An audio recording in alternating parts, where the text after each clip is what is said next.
Tune in every Tuesday morning from 10 a.m. to 11 a.m. for Faith Works with Pastor Jimmy Ellison. Pastor Ellison has the privilege of interviewing leaders in Noonan who are making a kingdom impact, modeling for our community that faith does indeed work. So don't miss an episode of Faith Works with Pastor Jimmy Ellison, Tuesday, 10 a.m. to 11 a.m., only on WQEE 99.1 FM, The Key.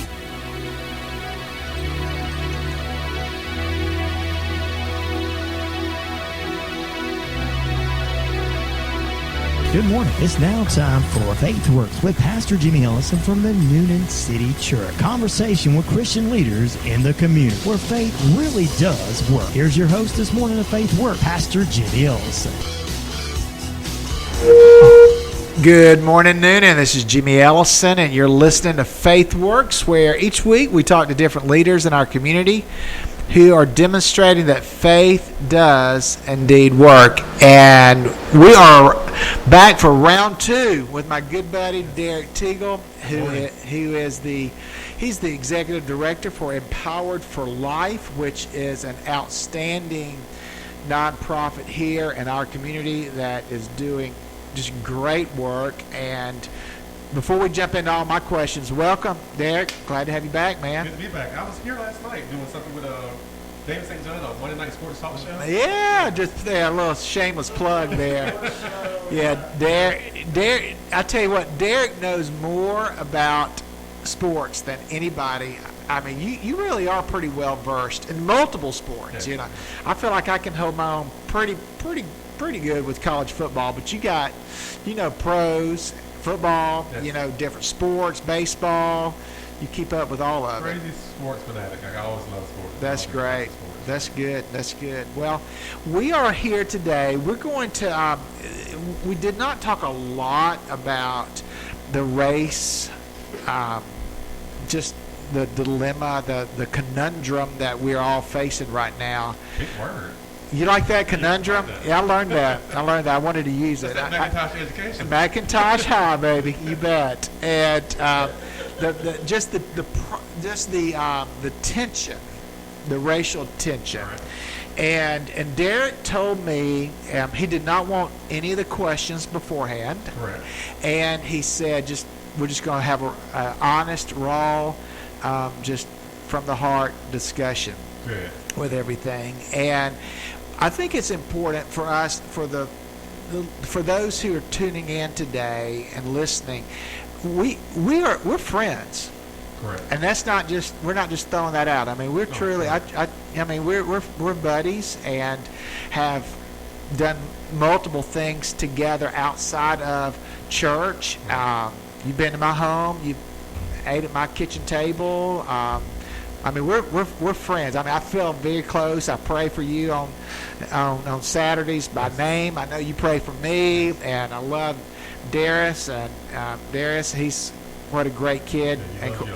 He's my guy, man. I love him. I cannot wait to watch him play this fall and then during basketball season too. But that's another topic. Right. I guess I wanted, and Teresa, of course, I love Teresa, and Beth loves Teresa. I guess I want to lay all that out because one of the, and I'm speaking on behalf of a middle-aged white guy, I don't feel as if I can be vulnerable with just everyone. Okay, good. But I do feel that way with you. Right. Because of our friendship, I feel like I can just share my heart and I'm here today to learn. I'm here today. I've got a set of questions. I told Derrick ahead of time, friends. I said this is about Jimmy's confusion, and this is and Jimmy is coming with a list of questions that confuse him or situations that cause me confusion, and I want you to speak into that to help me with that. So anyway, thank you just for your honesty and just having just a transparent conversation with me. I appreciate that, buddy. And definitely, I agree fully on the friendship. I wouldn't have my family involved and want to be involved in your ministry if it wasn't trusting you. Yeah. So it's a genuine, true friendship that I really, really value. That means a lot to me. I appreciate that, buddy. All right. So first question: you have a shirt that says Derrick's life matters. Derrick's life matters. And you shared at the Connect the Dots last. Was it 2 weeks? Was it just 2 Saturdays? 2 Saturdays ago. Great event. Great event. Loved being there and just loved what was happening. You made a comment on that during that, and it was also quoted in the paper, talking about you didn't feel as if your life had mattered. You remember saying something? Right. I'm paraphrasing you. So that confused me. Right. That's something that confused me. I think I understand Derrick's life matters. Sure, I understand. I think I understand that, but I was confused when you said you felt as if your life had not mattered or was not mattering. I don't know if it was past tense or present tense, but you used that phrase "matter." My life had not mattered, and man, I was confused because I know you. I know your life. I know your impact. I know the number of people in our community, black and white, who respect you, who love you, you're one of the few guys who can get on the phone. You got in your cell phone, you can call other community leaders and call a meeting and people show up. I mean, you're one, you can do that. It proved that's what happened 2 weeks ago, and had that great turnout. So help me understand, what makes you say that your life does not matter? Okay. And I'll make the shirt first. Yeah. The shirt says Derrick Lives Matter, and it's hashtag BLM. Yeah. And the reason why I made that comment from this stage, and also was quoted in the paper, is that when I say Black Lives Matter as a whole, including myself, and I shared last night on the radio on the Monday night show as well, is that I'm not saying that my life don't matter in general, just in general. I'm saying that my life hasn't mattered on the same level of someone, the Caucasian percent. So I'm not saying that I want to be above a white person. Sure. I just feel like as a man of 43 years of living in this world that I haven't been on the same playing field. So has it mattered on the same level as a white person? No, it hasn't mattered. Do I think it's getting better? Yes, I think it's getting better. So I think we're getting close. Let me push back. I'm pushing back. Okay, sure. What about your life? Why would you say your life has not mattered as much as a white person's life? Tangible. Examples. I think I shared one at the one race day that we went out to eat afterwards. I think I shared with Matt this part right here that. Just bring people. We had gone out to eat. We went to downtown Atlanta for the one race walk. June 10th. It was June 10th. Right. And so we all had gone out to dinner afterwards. Anyway, go ahead. So we was discussing this at the table, and basically I gave him examples of recently, just in the past month or so. I went to a place, a local place, a business, to purchase something for my man cave. We were putting together a Kobe Bryant man cave. Yeah. So I walked into this building, me and Darius, and I was told for our associate, like, so what are you looking for? So I'm looking for a sofa or something to go in my man cave. I really want like a theater chairs. She's like, oh, cool. I say, oh my God, I see something. And she's like, what you see? I said, well, I love that. I want that. And immediately she's like, well, no. Let's go somewhere else. Let's check the other price and get some more cheaper stuff for you. I said, no. I said, I like that. I said, Darius, go sit on it. So Darius was sitting on it, and Darius said, Dad, this is it. I said, I want that. She's like, no, let's go look at some other stuff. And so immediately I looked at her like, so she's saying just by presentation that I can afford this. And make a long story short, I ended up not getting that at that point. I went and got another associate there at the store and got them to be my associates where they get commission off the sale. I ended up buying the sofa. Right. But my whole point was that, and I shared it with another white guy later, that you will never face that. Like, I'm sure you as a white man never faced walking in a store and somebody said, well, no, you only look at this, why don't you look at this right here? Right. Another example that I shared on the station last night was that last year I had two local business, very known local business, that I went to get donations for the golf tournament last year.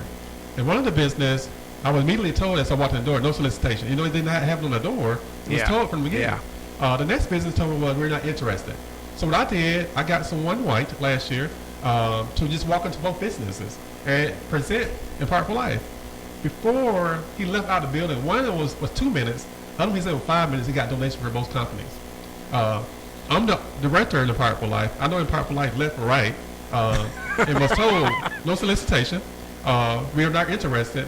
A man who just white, who's not even part of Impart for Life, when he got both donations from 2 local companies. Now, is that normal? No. But it's the way we feel that I feel, and I've shared this way.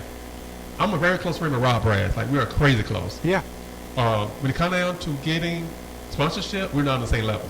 Not because of the fact that FCA is bigger or better in Impart for Life, because I respect the heck out of FCA. It's just the fact of that he's white. And that's why I look at it. And so when I said that I don't believe that my lives matter on that level, it don't. Do I feel like things are changing? I really do. I feel like things are better. I feel like things are getting better. But are we on that level where I can say that my life means the same as a white person? No, I don't feel that way. What I hear when you're saying that is that I don't have the same level of influence as another, as a white guy. Correct. Yeah, as a white, just because based on your skin color. Right, and I'm going to give you an example. I feel like, and there's nothing wrong with what I'm about to say, what I do. I feel like, let's say if I go across the street and get a donation from somebody across the street right now, I make my point to show pictures of what I'm doing, just get receipts of what I'm doing. Do I feel like I should have to do that? No, but I feel like I need to do that just to secure another donation again from that same person. And that good business. I don't think that's a black-white thing. I did the same thing. I would say this though. Reason why I was told this, because someone white told me, Mr. Derrick, you might need to do a little bit extra at a meeting one day, a Bible study meeting. So you might need to do a little bit extra to secure this donation from a prominent business downtown Noonan. So the reason why I'm saying that is that, once again, I don't feel like I had the same, how can I put it? I'm not on the same level to get certain things for certain people. Right. Than somebody else. Right. And I hear you. I hear you with that. It's being white opens up more doors. Right.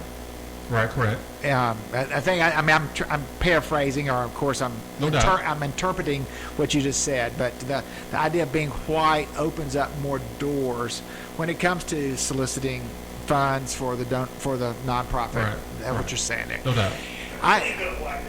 What'd you say? Clean cut white people. Is that what you said, Ryan? What do you mean by that? Pull up the mic. We're in this conversation now. All right. Well, what I mean is sometimes clean cut white people. I mean, people that are got nice haircuts and all dressed up and everything. Because I feel like here at the station, that anybody that represents our station should be able to walk out and get the same response as other stations, especially when we do it as much or more. And because I've been doing this radio business and sales for years, and it'd be easy for me just to cut my hair off and everything like that, but this is me, this is who I am. Sure. And so you think, I'm clarifying here, you think your appearance, and those who know you know long hair, former rock and roll drummer. Yep. You think that hinders you when you're going out soliciting or going out getting ads? Not in Los Angeles or Las Vegas, but Noonan, Georgia. Some parts of the South, not all of Noonan, but some parts of the South, yes. Okay. All right. That's why I understand. All right. Derrick. So I'll push back on both of you a little bit. Why do you think that's the case? Do you think people say, okay, that person, why do you think people think that way? Why do you think, let's go with you first, Ryan. Why do you think people think, and because what you're saying is, I don't know if I can trust you. Yes. I mean, that's the question. I think that's what. That's the question. You just nailed it. So why would somebody who would be able to trust somebody that's clean cut not trust somebody that's not clean cut? Well, if you look like me, then I think you're going to tell me the truth. That's the way it is. It's just the whole. What? That doesn't make any sense. Say it again. Most people think that if you look like me, right, then I can trust you. I know you're telling me the truth because we both look the same. I can trust you. You can trust me. We look the same. Where if I walk in, some people might go, well, he's a long-haired hippie rocker, they judge me just by the way I look rather than who I am. Right. And that's the same way as I can see where Derrick is coming from. He could walk in and be the best salesman in the world, but automatically they're going to go, well, he wouldn't understand my needs because I'm white and he's black. So that's what I'm saying. People don't understand each other because they automatically just reject that person's not going to understand. Do you think, Derrick, if you had, I'm just throwing this out, do you think people's trust would change if you had a coat and tie or a different, do you think it's the skin color or do you think it's the appearance of clothes? I think it's more the skin color, because when I go to really solicit for donation, if it's really a business I don't know, I'm dressing up. So I think it's, especially the one that was told me from the beginning, no solicitation. Okay. Before I walked in the door, told me that. So you get a chance for me to open my mouth. You get a chance, you just. Well, and the fact that a white person came after you and they threw, somebody who's not a part of Part for Life. They were just white. Just gave the money. Yeah. Okay, I hear you. I hear that. I was confused when I heard you say that your life had not mattered, because I thought, oh yes, your life has mattered. Right. Your life has mattered in a big way. It's mattered in my life. Right. And but again, I'm interpreting you. So you say, no, Jimmy, that's not what I'm saying. But to interpret for my white friends out there, you're saying that my level of influence, because I am black, my level of influence is not the same as a person who is white. No doubt. And is that fair to say? Exactly. That? Okay. Exactly. And I'm hearing that. I hear that. Okay. That was my first question of confusion. And we went almost 20 minutes on that on that question.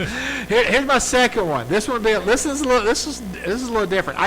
I get the phrase Black Lives Matter in the order, and I saw the illustration with a Jesus goes after the one sheep. To bring I don't know if you've seen that cartoon, but the idea that you know all the sheep matter, of course, but you go after the one that's excluded. Right. So anyway, that idea. Illustration of it. And so that I've seen that cartoon. It's got its flaws, because in Luke 15, the one who is excluded because he doesn't know, they're lost from Jesus, which is not apples to apples. But I understand the concept of someone that's excluded. So I get the idea of saying Black Lives Matters versus All Lives Matter. I get that comparison, and why it's important to say, the Black Lives, we're emphasizing the Black Lives Matter because they've not been as influential. They've not appeared to have mattered as much. I get that. Right. This is my concern. This is my confusion. Okay. And I even see this in one race. And I'm a fan of one race. I give one race money. I love Dan Crane. I mean, I'm supporter of. But one of the things that causes me confusion is in the Black Lives Matter movement, there's an emphasis on highlighting black lives that have been killed by white policemen. I'm confused because I don't hear about the black lives that have been killed by whomever. It's almost as if Black Lives Movement is a movement to highlight people who've been killed by white police. When, if you're going, for me, it makes more sense, and I'm confused, why wouldn't you include other black lives? So what's your thoughts on that? Fully agree. Okay. As I say, I fully agree is that people of influence, whether, and I think, if I say influence, I mean all of us. We all got an influence, whether it's a large influence or where we got kids in our house. Yeah. So if you're a father or mother, you got influence. If you're an aunt or uncle, you got influence. So people influence, and don't say there's people influence now with the black race. It's up to us to really start signaling that out. Like, we got to really express to the point where, I'll give you an example. If I was leaving here at nighttime, it's a very good chance if I'm murdered, this person gonna murder me, it's not gonna be Jimmy Ellison, it's gonna be somebody look like me. So, and the percentage says that 9 out of 10 blacks are being murdered by black men. If I'm getting murdered, I'm gonna be murdered by a black man. That 90%. we got to start calling that out as well. We can't be like, I'm not saying we as so a whole. why don't you think they do? Why don't you think that happens? Comfortable, which is sad. Comfortable of blacks killing blacks. Comfortable of blacks being against blacks. Like that's part. Comfortable. What do you mean? Who's comfortable with it? As a whole. If we're not speaking out you mean against acceptance? Yes. It's just okay. We just it is what it is. Right. Which sucks. Absolutely. In our culture, when I say this, like I said, my word's my word. So if you like what I say, you like what I say. Right. But in our culture, it's very accepted or comfortable for blacks to kill blacks and be cool with it. And I hate to say that. In our culture, it's very accepted for blacks to talk against blacks. I feel very strongly, and I've heard even one day I shared this to someone last night. I did a speaking engagement at a church a couple years ago and walked on the stage, and first thing I heard at a church, but another black man told me, he said the N-word, you think you're doing something. At a speaking engagement at a church. Jealousy is something that we got to talk against, but also black on black crime is something we got to talk against. Like, so we can't be like, well, we against whites killing blacks or cops killing blacks and be like, okay, we cool with blacks killing blacks. Like, no. We gotta start calling that stuff out, like for real. Yeah. So comfortable and accepted is something that I say we gotta do better. And I shared this last night that in the 60s and the 50s and 60s, we were so united, and now in 2020 we're not as a race. I'm talking about the black race now. So we gotta understand that somebody dropped the ball and accept that we dropped the ball. Yeah, I've been, of course, Representative Lewis died this weekend, and just reliving a lot of his life. And you look back when Dr. King was marching, the black community, they were on the same page. Can I say something though that probably gonna piss some people off on this? Go ahead. Part of the fact that church were leading back then, black church were leading, they were together. Yeah. A lot of times now, and I say this personally, churches are against each other. Black churches are against each other. And probably people hearing that probably like, no, I don't want to hear that, but it's the truth. Right. I'll give you a true example. I get very little support from black churches. I've always been that way. Well, I'm not the only one that say that they have nonprofits. We go against each other, and that's part of the problem. Blacks in the 60s, even though I wasn't part of the 60s, when you do research, it was so united. Yeah. Doing different things. So many meetings on doing different things to make action, to get people to vote. Like certain things that were so together, and we're not like that no more. And I hate to say that. It's hard for us to get together, which is a joke. And so one of the things that I would say to our black listeners or white listeners is the fact that togetherness is not just about blacks and whites. I'm saying it's about blacks and blacks as well. Yeah. So we haven't been together. It's it's interesting when you say you're not on the same page. And of course you had Dr. King, that was the leader, and you don't see a prominent leader who's black that all the other black persons say this is who we're following here. That there's this fragmented. Jealousy and envy is hurting our race. Yeah, and that's a white thing too. It's not just black. Well, I'm only speaking from our side of it. Right. Jealousy and envy hurt our race. Well, I guess it confuses me to see, going back to the original question, it's confusing to see when the gentleman, George, I just lost his last name. Floyd. When Mr. Floyd was murdered, when he was killed, and how the country responded. And then how it's confusing when, this poor little girl got shot right up the street, and it's not the same response. Not even close. Are you kidding me? Not even close to the same response. That's the problem. The outrage and the Black Lives Matter movement. Because my next question deals with the difference between the movement and the organization. Right. But the movement of Black it loses its credibility when it says Black Lives Matter, and it's not all black lives. I agree fully. And so we're on the same page with that. I agree fully. Yeah. And that's just something that confuses me, to be honest with you. And it's good to hear your thoughts on that. I would say this is confusing me as well, because it bothers me that it's not the same thing. And I shared this last night that I feel the same way. Like literally, I feel the same way. if I walk out of this station today and see a white man get killed, same way I feel, and no matter who killed him, I just feel the same way. I just saw somebody got killed. Yeah. Same way I feel as somebody black got killed. Like it's no difference to me. Yeah. So when I say Black Lives really matter, like I really mean it, but also I'm not saying that a black on black doesn't matter. Yeah. That's the part that bothers me, that this young girl, this 8-year-old girl, got killed and people are not even talking about it. People are not even sharing it. They know who killed her because it was there, but nobody want to tell the police officer. That's the part that bothers the heck out of me. I'm sorry. Yeah, that's all right. The heck out of me. Yeah. Well, the and again, I'm speaking from the white guy right now. If we say George Floyd, this was wrong, everybody's okay with that. If we get behind that. But as a white person, if I point out, hey, this is wrong with this young girl as well, that can be perceived as racist, because which is so stupid. But you understand that's fact. Yes, I mean, because it was a black person more than likely who killed this young girl, and so it puts us in a challenging, or use their term again, a conundrum situation when you become a racist.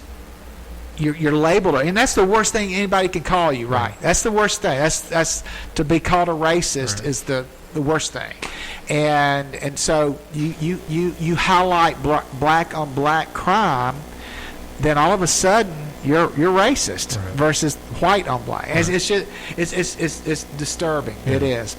Well, man, I've got more questions, more confusion. Jimmy's confused. I need Derrick's help. But we're at a hard break, friends. You're listening to FaithWorks. We'll be right back.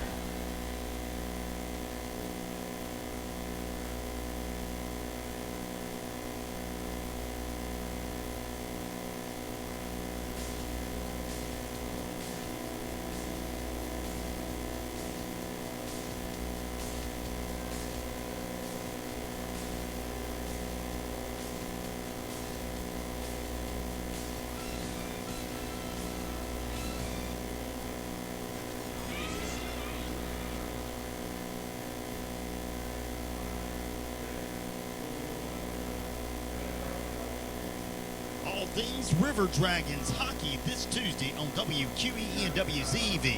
It's Swamp Fox Coaches Show at 6 p.m. Through the shortages and the panic, how about extra food and a fun, safe family activity? And a garden with Heaven's Harvest heirloom, non-GMO, non-hybrid seeds. Hearty, American, non-chemically addicted seeds that grow fast. Plant as much as 3 acres with our popular bucket filled with over 35 Mylar pack varieties, over $1,500 at the hardware store, but from us, less than 1/10 the price. This is what we do at Heaven's Harvest. Gather these amazing seeds, vegetables, tomatoes, real tomatoes. You remember the taste of those fresh heirloom tomatoes. Freshness, hardiness. You don't need a green thumb. Your own producing garden for your family in as little as 2 weeks. These are select, hand-picked seed varieties, so please call us now before we're out of stock. HeavensHarvest.com. 800-516-4773. Heaven's Harvest. On behalf of everyone here at Winners Media, yes, that means you too, Taku. As we grow, we want to help you grow as well. Whether you're a small business, a nonprofit, or just a mom and pop store, it's time to review your marketing and advertising. We offer the highest read and circulated print publications in the area, as well as provide social media expertise from Facebook to Twitter to Instagram. Just check us out at winnersmedia.net and let us help you realize your dreams. Right, Taku? Are you looking for cash this summer? Full Circle Toys, located at 17 Jefferson Street, will buy your toys and video games. No need to sit outside for hours and hours at a yard sale. Stop in or call 770-253-7799. Email them at fullcircletoy@gmail.com for a praise. Full Circle Toys, located at 17 Jefferson Street in Newton. Tune in every Tuesday morning from 10 a.m. to 11 a.m. for Faith Works with Pastor Jimmy Ellison. Pastor Ellison has the privilege of interviewing leaders in Newnan who are making a kingdom impact, modeling for our community that faith does indeed work. So don't miss an episode of Faith Works with Pastor Jimmy Ellison, Tuesday, 10 a.m. to 11 a.m., only on WQEE 99.1 FM, The Key.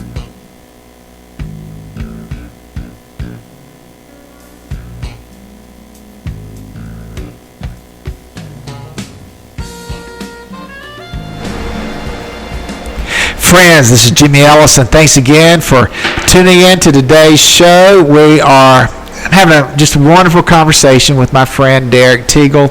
We're talking race issues and specifically things that have confused Jimmy. And Derrick is teaching me. All right, my next question. This is my next confusion.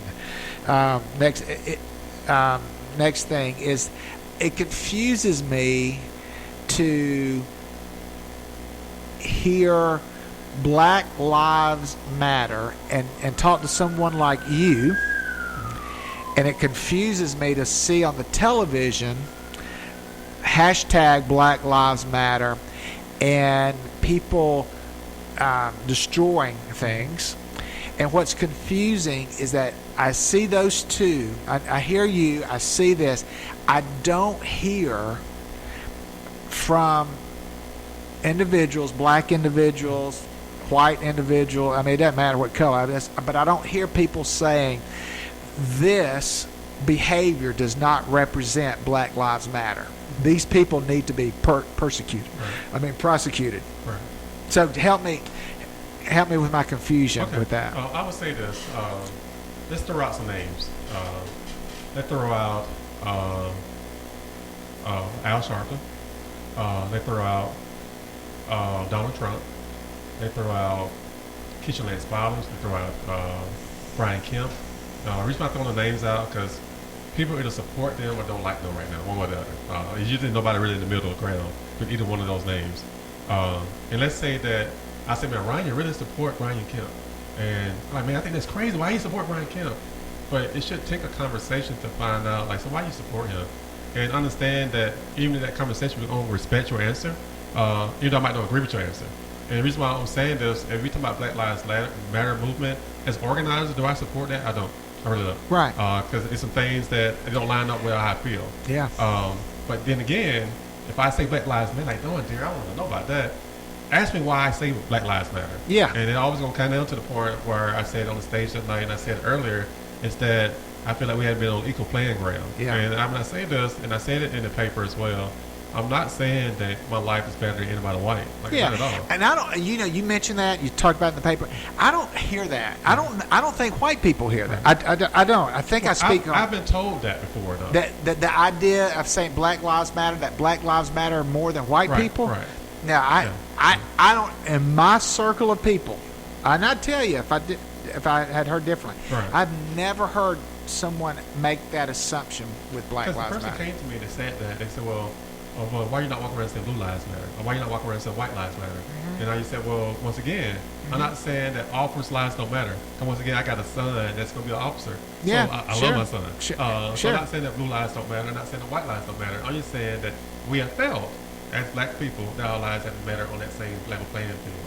So it's not saying one with the other. Yeah. In fact, we just failed. We have to be on the same level. Yeah. Well, even at the connecting the dots, I mean, it kind of got a little heated. Right. I mean, heat is not the right word, but it was intense. Intense. When the issue of all lives matter versus Black Lives Matter, Right. it's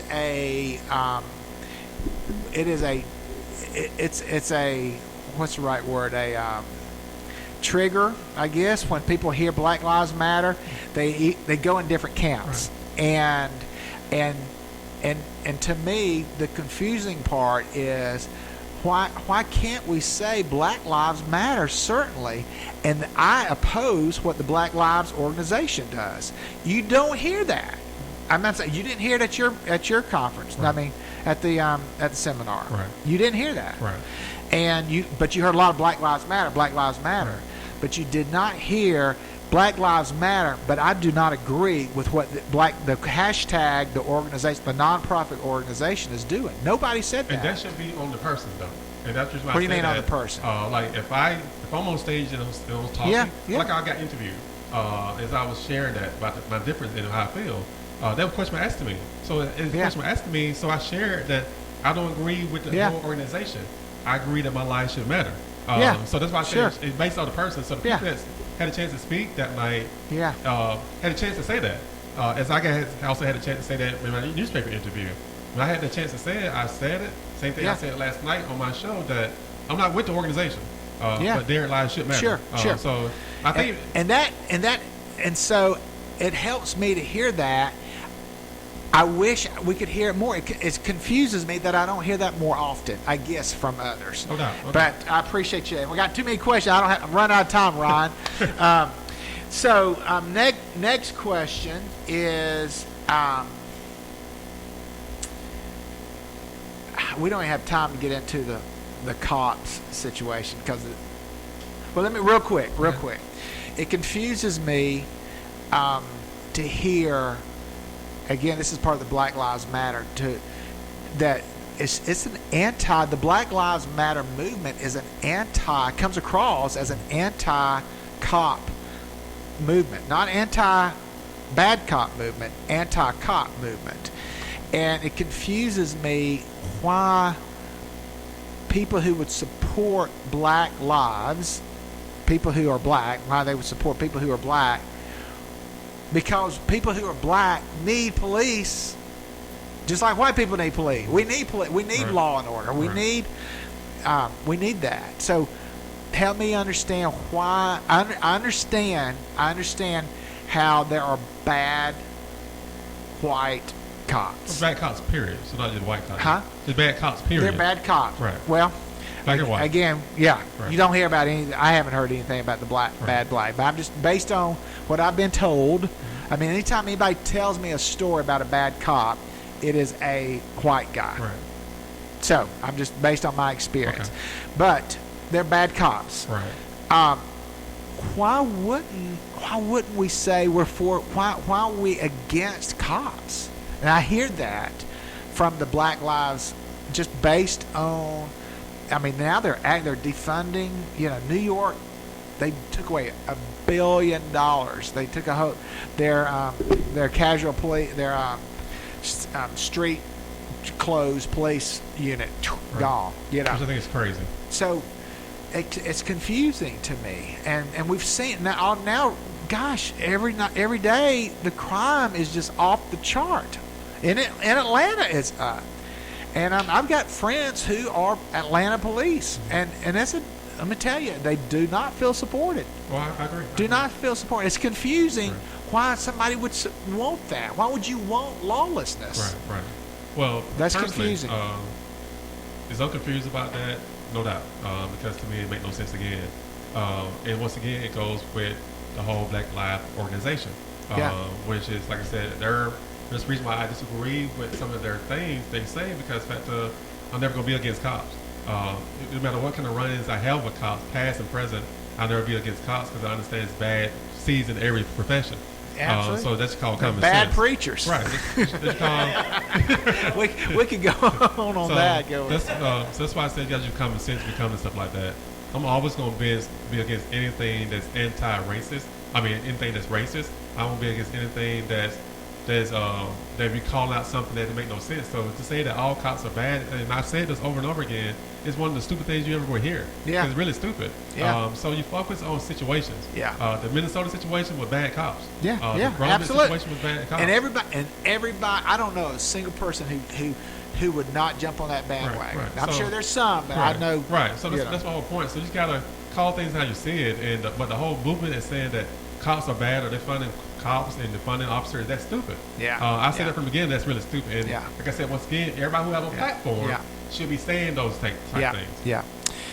Man, thank you for that. All right, so we only got about 5 to 10 minutes left. 10 more minutes? What the world? Isn't it crazy? This is. We just got an extension. We just got an extension from the boss man. So we got an extra. Maybe we can go 15 minutes there. Right. So this is dear to me. This is what I'm about to ask. Is you were on the. We have and again, we're transparent. I'm not. There's no secrets. If anybody listens to this whole thing in its entirety, I may get shunned or whatever when they ask, with some of these questions. But you and I were on a conference call last Monday. Yes. Together. On this conference call were community leaders. There were pastors, community leaders, elected officials, representatives from the police, representatives from the sheriff's department, representatives from the newspaper. I mean, it was a pretty wide range. Yeah, wide range. These people are, I would put in the influential groups in our community. You and I had been invited to join that.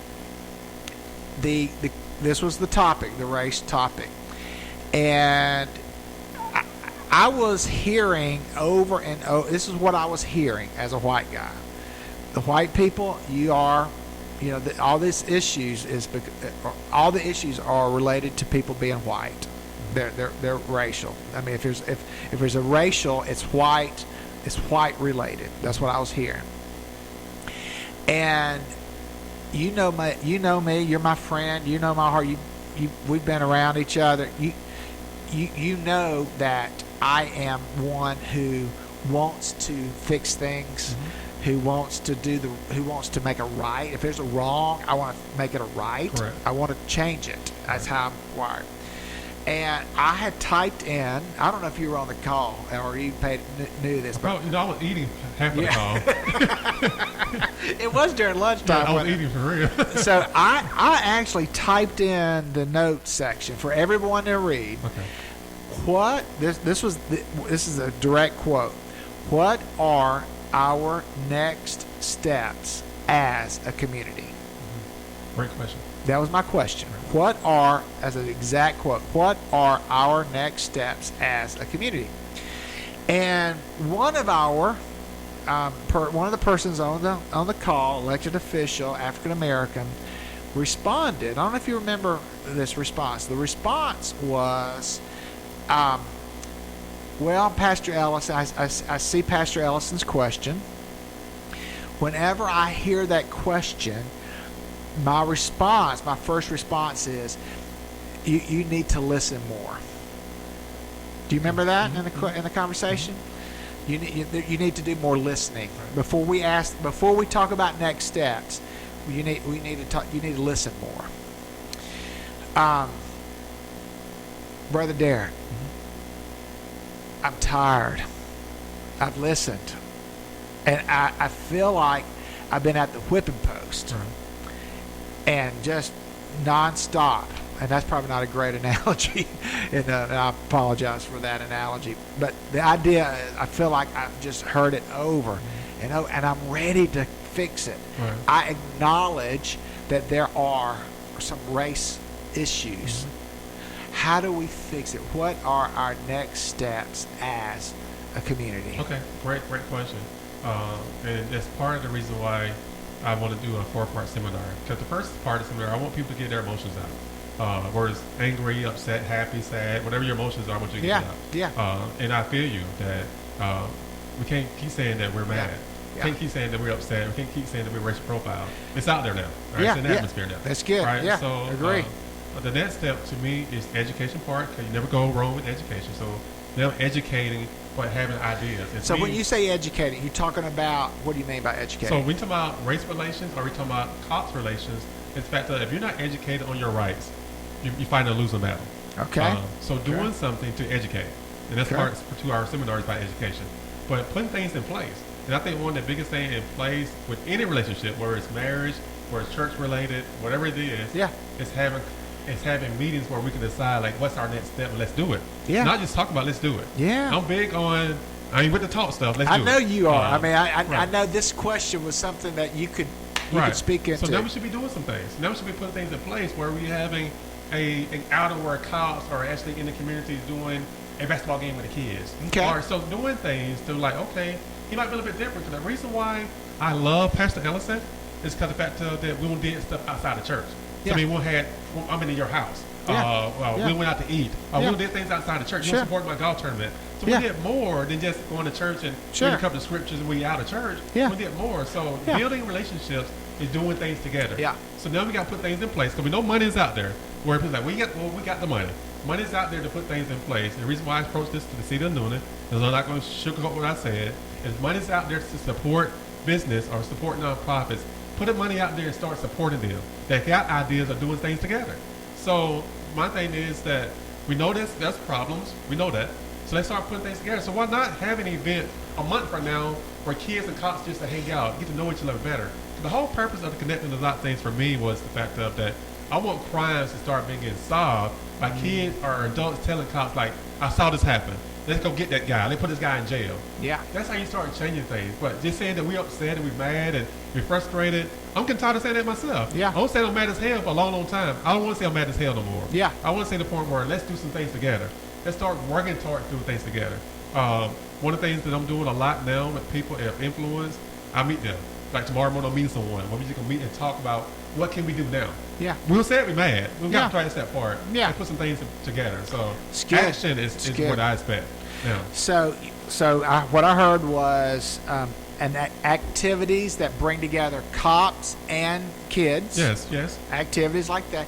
Yeah, I'm sitting here thinking. I wonder when the group, the white supremacy group came back in 20. Was that 18 or 19? 18, right? 18, I think. 18. Yeah. When they came, the big night before. Do you remember that? Yes. When the city all came out and we were all downtown Yes. and that whole environment. I It was wonder. great.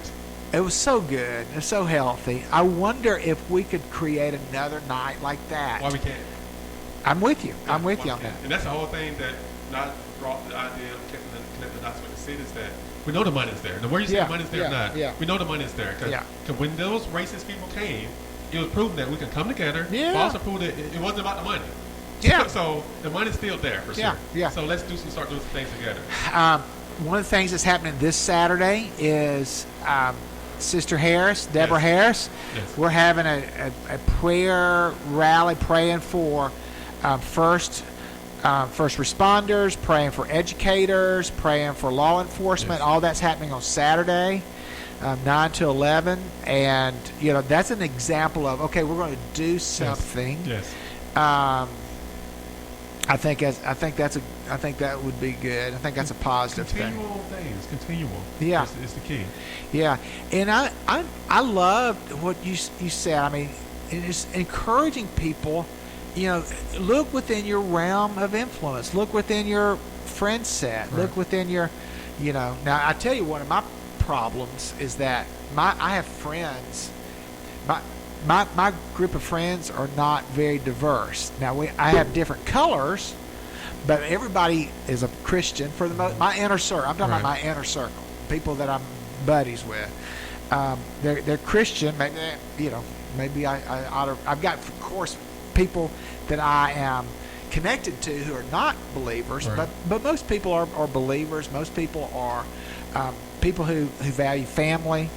Most people who are they value hard work. Right. They value less government in their lives. Right. They independent spirits. Right. So that I'm like-minded in that sense. I got black, white, Right.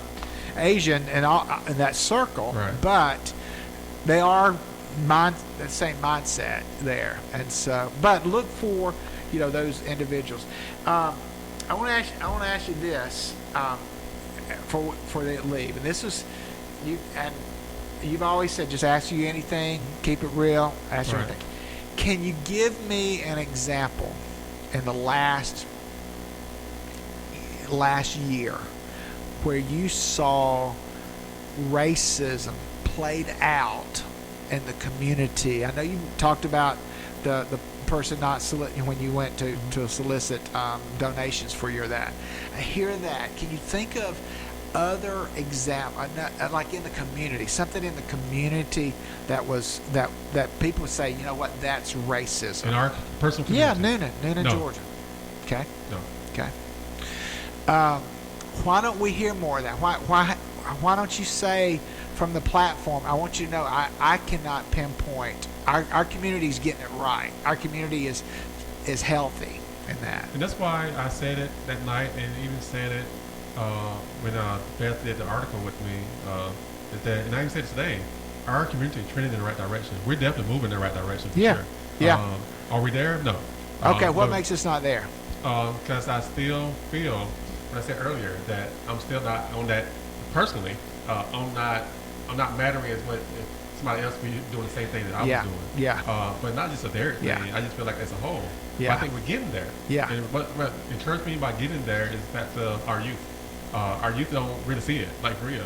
Good or bad. Had a conversation with someone over the weekend about something bad that happened with our youth. Yeah. But they just don't see color. Whatever they're doing it together, good or bad. Yeah. Oh, I know. Well, we had the conversation. So I'm encouraged about that. Yeah. Because what it is, even the bad stuff, we can learn from that. Okay, we had a long conversation about something bad happened this weekend. But we can learn from the bad stuff. Because the key thing, they're together. That's the key. Yeah. Well, you talked about it at your seminar. You know, go to a locker room, go to a football locker room, and you see a beautiful picture and of what it is to work together. And I would say you get a glimpse of the kingdom, what the kingdom looks like. Yes. You got all different. I mean, that's what God wants. Right. I'm convinced of that. So that's why I'm encouraged by that. Really encouraged by that. Yeah, that's good. That's good stuff. Man, Derrick, thank you We out for of sharing. time? Oh my Can God. you believe it? What a great show. Thank you for just your transparency in this. You know I love you. I'm grateful for you. I always learn something when I'm around you. That's You good. always are teaching me and helping me when it comes to the whole race conversation.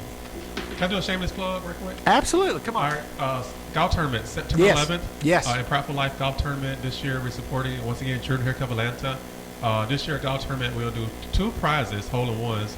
One's a 2020 Toyota Camry, and the other's a $1 million shot. So you got a chance to get a Toyota Camry and $1 million at the golf tournament. Are those 2 separate holes? Yes, hole 16 is Toyota Camry, hole 13 is $1 million shot. Unbelievable. Well, I know. Yes, lucky 13, Well, September 11th. And I am not. We're sponsoring Correct. several players. I'm personally not going. I'll be there. I'm not playing in it Right. because I'd rather let somebody who really enjoys golf play. I think you said that somebody that really enjoyed winning the money. No, that's the deal.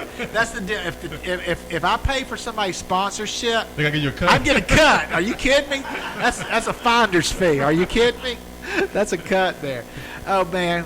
So yes, give me today, September the 11th. That's a Friday, right? That's a Friday, yes. Friday. It's going to be up at the Coweta Club, Correct. and which is up 29. 29. Yeah, up 29. And what a beautiful course. It is. So if you like, it's hilly. Yeah, very good. You will have a golf cart, so Right. that's the good news. So, but yeah, we were there last year. What a great event, and yeah, we'll be there for sure. Our Noonan City will be represented as well as the Ellison family. So anyway, hey, we love you, buddy, and friends, thank you for listening all the way to the end today. It's been a wonderful show. I appreciate you tuning in. We'll be back next week when we talk to another leader demonstrating that faith does indeed work. Right.